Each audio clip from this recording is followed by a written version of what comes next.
შავ ძაძებში ვარ და თმაგაშლილი მეგრელი ქალები ასე მიდიან სატირალში ვისი სატირალია კოცების ბიძინას სატირალია ახლა უნდა ვილაპარაკოთ 4 ოქტომბერზე და რატომ არის 4 ოქტომბერი მნიშვნელოვანი ყველა იმ აქციაზე რაც ბოლო 13 წელი გვქონია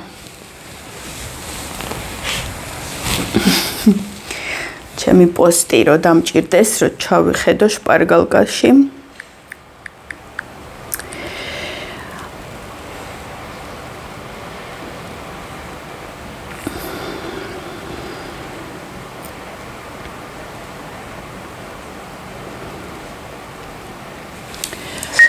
ესე იგი მთელი ეს 13 წელი რაც კი რამე პროტესტი გქონია და რაც კი რამე გვითქვამს მსოფლიოსთვის, დასავლეთისთვის, ბიზნეს საწინააღმდეგო, მას ყოველთვის იცავდნენ.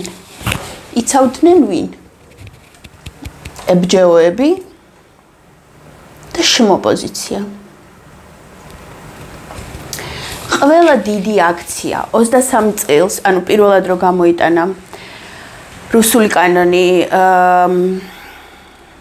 ივანიშვილმა და ძალიან დიდი ალბათობა არსებობდა იმის, რომ ჩვენის დაგვემხო, იმიტომ რომ ძალიან განრისხებული იყო ხალხი და ძალიან ბევრი ვიყავით ქუჩაში. NGO-ები იყვნენ ზუსტად ის ორგანიზაციები, ვინც ხალხი აი ასე შეყარა ერთ ადგილას და ახლა გავიმარჯვეთ, სახლებში წავიდეთო თქვა.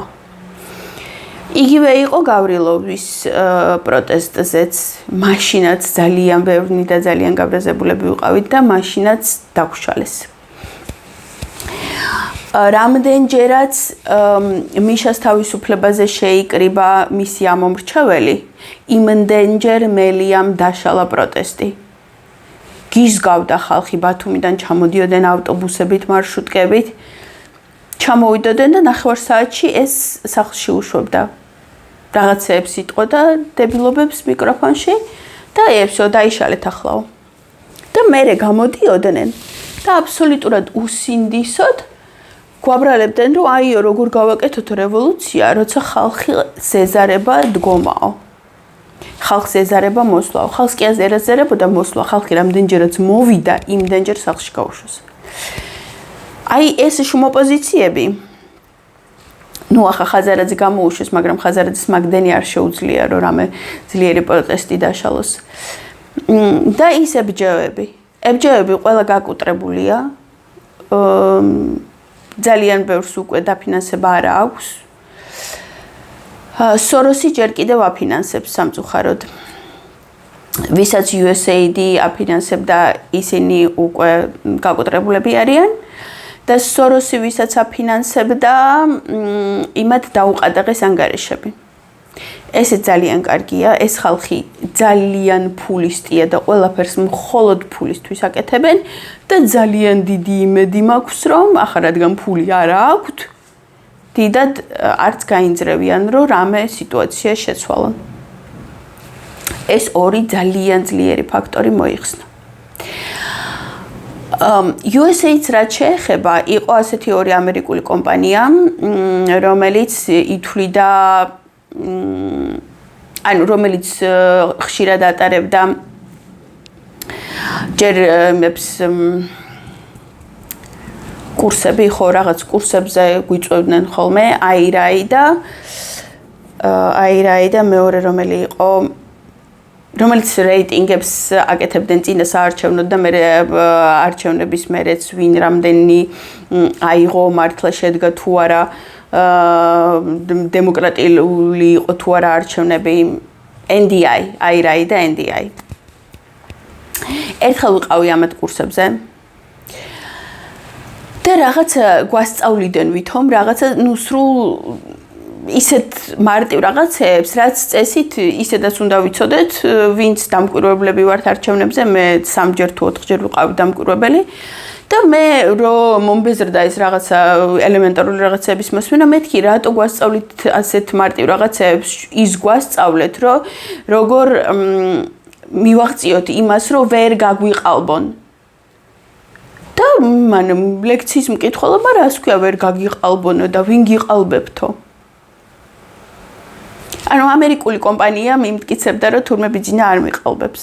ამერიკული კომპანია კი არა, ესენი ყველა ქართველები იყვნენ, მაგრამ ფინანსდებოდნენ USAID-დან. რამდენჯერაც ხიხომ მოიპარა არჩევნები, იმდენჯერ ამათმა გაუპრავეს. ბოლო ვერ გააპრავეს. უკვე ზედმეტად უსინდისობა იყო და უკვე არანაირად არ გამოდიოდა. ოდნავ მაინც რო ქონოდა ამის საშუალება გააკეთებდნენ. მაგრამ კიდე კაი დაფინანსებაც მოეხსნათ. და გაუქმდნენ როგორც ასეთი, მე მგონი საქართველოში უკვე აღარ მუშაობენ. თუ მუშაობენ, რაღაცა ძალიან მიჩუმათებულები არიან. აი ეს ორი ძალიან დიდი ფაქტორი მოიხსნა.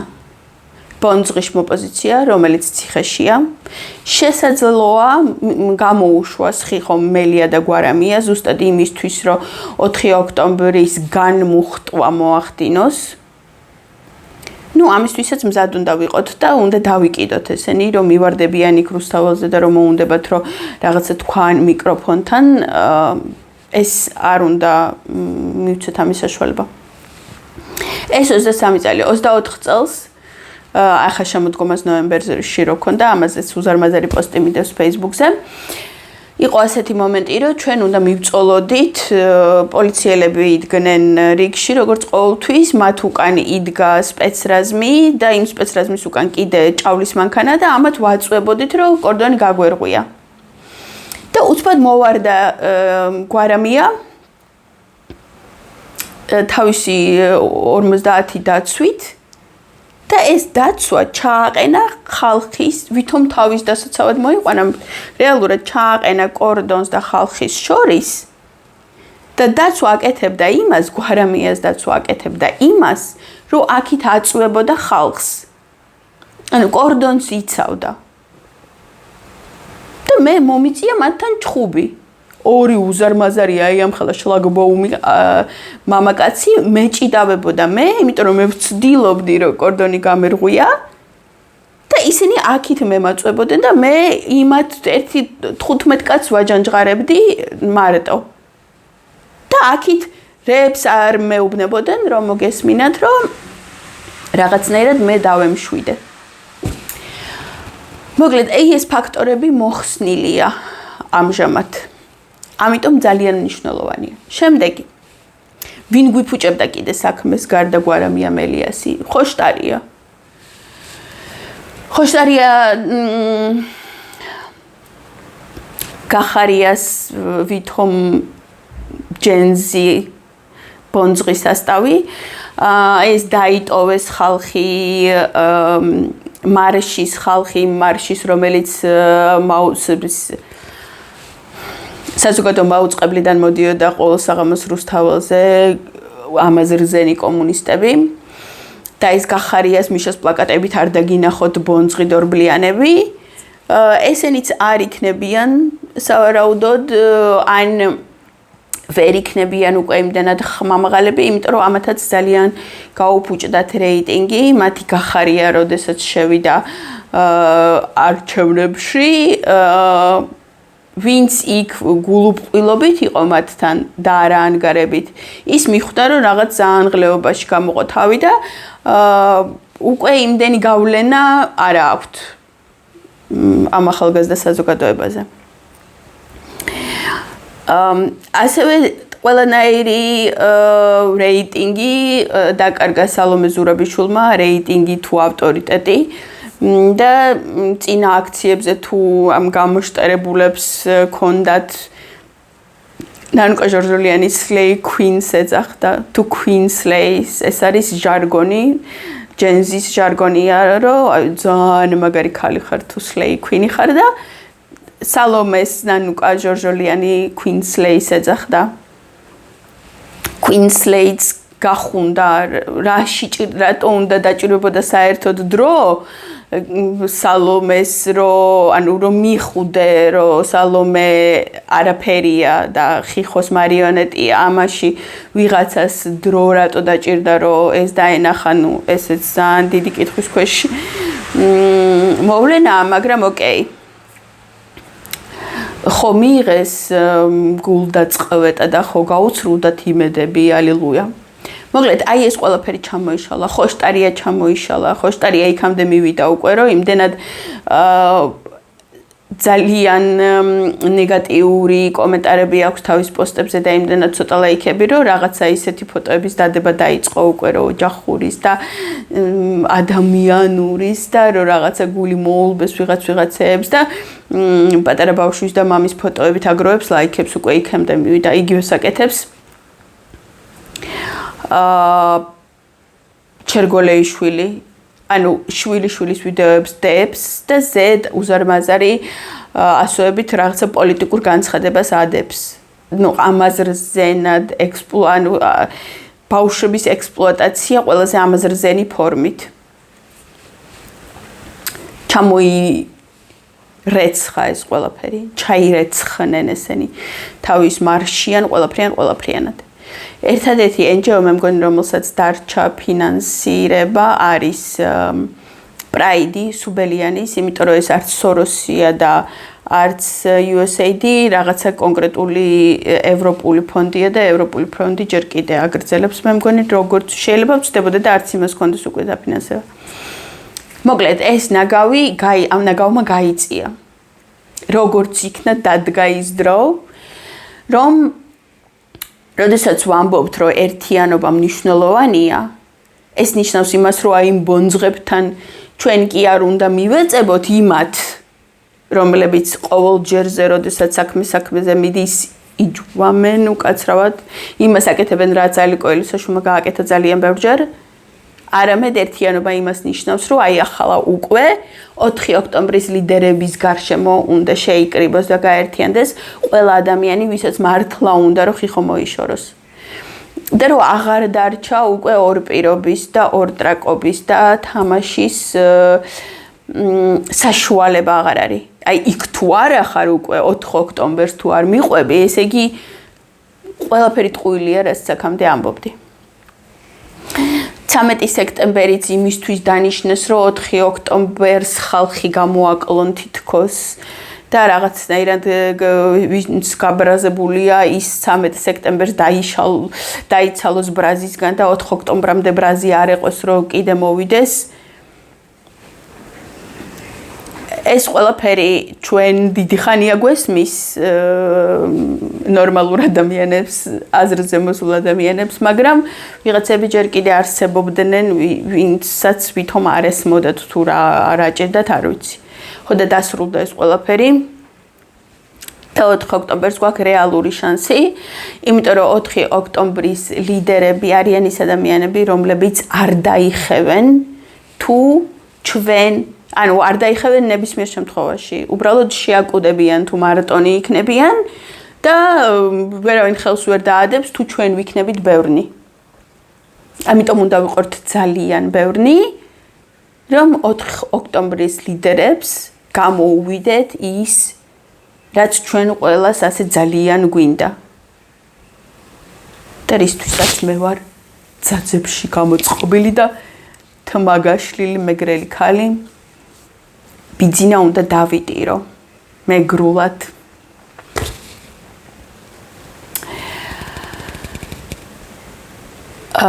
გაგვიმარჯოს ქართულ ერზე ძლიერი ერი დედამიწაზე არ არსებობს. ქართულ ერზე ჭკვიანი ერი დედამიწაზე არ არსებობს. გონება მახვილი ერი ქართულ ერზე არ არსებობს. ჩვენ რო დედამიწის დედამიწის გაჩენიდან, საერთოდ რაც კი დედამიწაზე პირველი ადამიანი გაჩნდა იქიდან დღემდე, რომ ჩვენ საკუთარ მიწაზე ვდგავართ და ჩვენი საკუთარი მეობა მოგვაქვს და არ გავწყდით, არ გავთავდით, რამდენიც არ უნდა და როგორც არ უნდა უნდოდეს ეს რუსეთმა განადგურა და მოსპო იმდენი ხალხი და იმდენი ერი, რაც არავის არასოდეს დედამიწის ზურგზე არ უქნია. ჩვენ ვერ მოგვერია და ვერ მოგვერევა. ჩვენი დასამარცხებელია საბოლოოდ რუსეთი და ბოლო და ყველაზე მთავარი პირველი ლურსმანი რუსეთის კუბოში ჩვენ ჩავარტყით, როდესაც საბჭოთა კავშირი დავშალეთ და 2008-ში, როდესაც ვითომ რუსეთი არა და საბჭოთა კავშირის ნარჩენი დავამარცხეთ, ჩვენ დავიწყეთ რუსეთის დაქცევა და ჩვენ უნდა დავასრულოთ. უკრაინა რომ მოიგებს ომს, ბოლო ლურსმანს მაინც იმ კუბოში ჩვენ ჩავარტყამთ.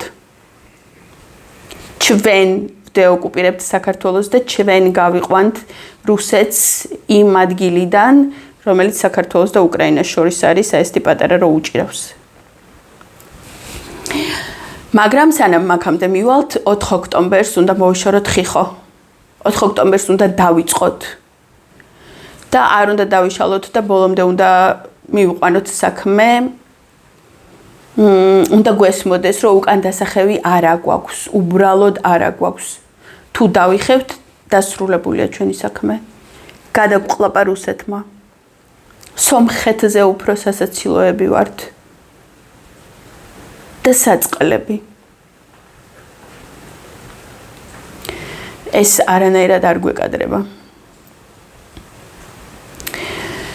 უნდა გავიხსენოთ რანი ვართ, ვინნი ვართ, რა შეგვიძლია, რა გაგვიკეთებია და ყველაზე მაგარი რაც კი რამე არსებობს დედამიწაზე, ჩვენ გვიკეთებია და პირველები ვიყავით ყოველთვის. მე მაქვს ბევრი ვიდეო იმაზე თუ როგორ კი არა, როგორ არ ვიცი მე ჩვენ ამას როგორ ვაკეთებთ. უბრალოდ ფაქტია, რომ ყოველ ჯერზე, როდესაც კაცობრიობა ახალ ეპოქაში შედის, ამ ეპოქას საქართველო იწყებს, ეს ეპოქა საქართველოში იწყება. აქედან გადის. შეიძლება ჩვენიდან ისე მალე გავიდეს, რომ მე ჩვენ რაღაცა ვითომ ნაგავში ჩავჩით და სხვებმა კარგად იცხოვრეს, იმით რომ ჩვენ ეს დავიწყეთ, მაგრამ მაინც ჩვენ ვიწყებთ. ახალი გეოპოლიტიკა, სადაც რუსეთი არ იარსებებს, ჩვენი დაწყებულია. და რუსთაველმა 4 ოქტომბერს უნდა გაიმარჯვოს. კიდე 4 ოქტომბერი არის ჩემი ძმისშვილის ამირანის დაბადების დღე. ამირანი. პრომეთე. საქართველოს ერთ-ერთი ყველაზე ძველი სიმბოლო და ყველაზე პირველი მითი. დედამიწის ყველაზე პირველი მითი არის ამირანის მითი. 4 ოქტომბერს ამირანს მე მინდა რომ მივულოცო დაბადების დღე იმით რომ ჩვენ გავიმარჯვეთ რუსთაველზე. ჩვენ გავიმარჯვებთ. და არა მარტო რუსთაველზე, რუსი არ იქნება შავ ზღვაზე. მიყვარხართ, გეხვევით, გკოცნით, ყველას გელოდებით რუსთაველზე. მე არ დავდიოდი აქციებზე, აი მაშინ ვიყავ საერთოდ დავდივარ ყოველთვის ისეთ აქციებზე, სადაც ხალხს ხოცავენ, ჩვეულებრივ სასეირნო აქციებზე არ დავდივარ. ხალხს რო ხოცავენ, იქ მივდივარ, რომ ხალხი დავიცვა. ხო და ახლა უკვე უბრალოდ იმიტომ კი არ უნდა მივიდეთ, რომ მე ვიღაცა დავიცვა.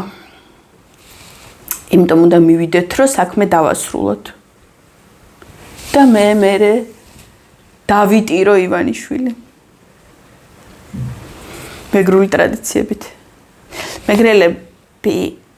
მეგრელები არა, ალბათ ამას მთელი კოლხეთი აკეთებდა და შესაძლებელია იბერიაც ტრადიცია ქონდა ასეთი მკვდარს არ უმარხავდით, ხეზე ვკიდებდით.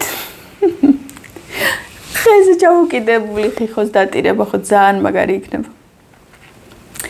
სიმბოლურად, რა თქმა უნდა, სიმბოლურად ჩამოვკიდებთ ხეზე, არავინ რეალურად მას ხეზე არ ჩამოკიდებს, უბრალოდ ისეთ მდგომარეობაში უნდა ჩავაყენოთ, რომ ცალი ფეხით ხეზე ჩამოკიდებულს გავდეს მისი მდგომარეობა.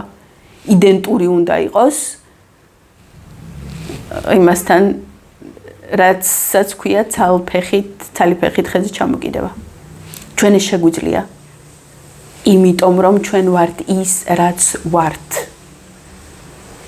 და მარტო ჩვენ ვიცით, ჩვენ რანი და ვინნი ვართ.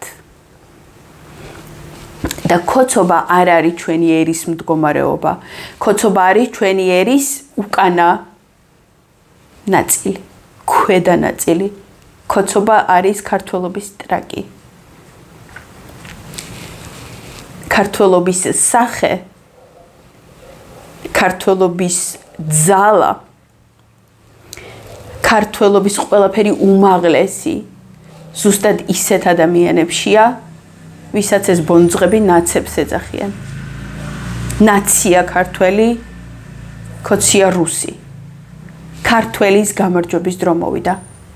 ქართველმა უნდა გაიმარჯვოს ამ წლის ოქტომბერში.